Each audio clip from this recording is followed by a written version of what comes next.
Writing coach Sneha here, and today we're going to talk about commonly misused words. And so as a writing coach, I often see that students sometimes confuse two words together that sound very similar, or they think they mean the same thing. And so today we're just going to go over some of the common ones that I see in everyday writing coaching sessions. So the first one, we've got accept versus accept, or accept versus accept.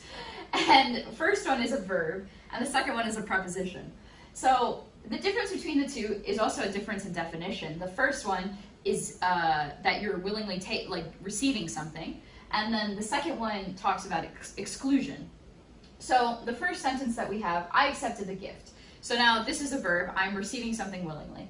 And then the second one is everyone went to camp except me. And because this is a preposition, it relates two things together. So we're talking about who went to camp, and then we're excluding yourself as not going to camp. And so that's why we have accept. A quick tip for that is ex, exclude, ex, accept. That works well. Affect versus effect is another common misused word pair. And affect is a verb, and effect is a noun. So affect, the definition of affect is changing emotional state or changing psychological state or moving from one state to another. And effect is a noun, which is the result of something. So as the example sentences say, I was affected by the loss of my dog. And so now we're talking about a change in emotional state because of the loss of the dog.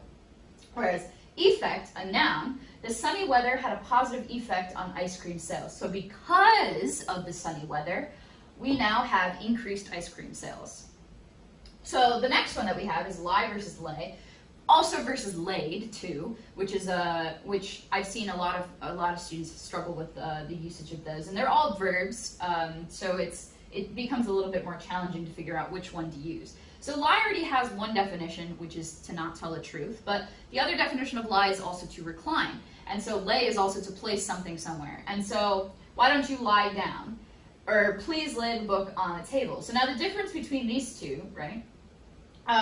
Why don't you lie down? To lie down, you can do that by yourself, but in order to lay down, lay something down, you need a something, an object, in order to lay down. So those are the difference. That's the difference between those two.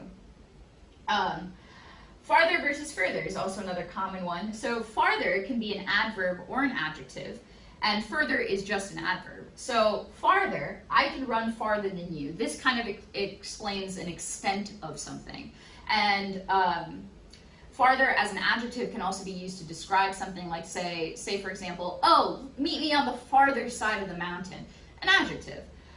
Further as an adverb, I have nothing further to say to you. And so this would be in order to figure out whether you're using the right one correctly, if you can substitute additional or more so or any of those kinds of synonyms for further, then you're using the correct one. And so another helpful tip is just to make sure that you know the definitions of the words that you're using. For me, it always helps to use the synonyms and the antonyms to make sure that I'm really saying what I want to say. Because if the related words are similar to what I'm thinking in terms of definition, then I should be using the word correctly. And so you can use any dictionary or use a thesaurus as well to figure out what kind of words you're using. And then you'll be a better writer for it. Thanks.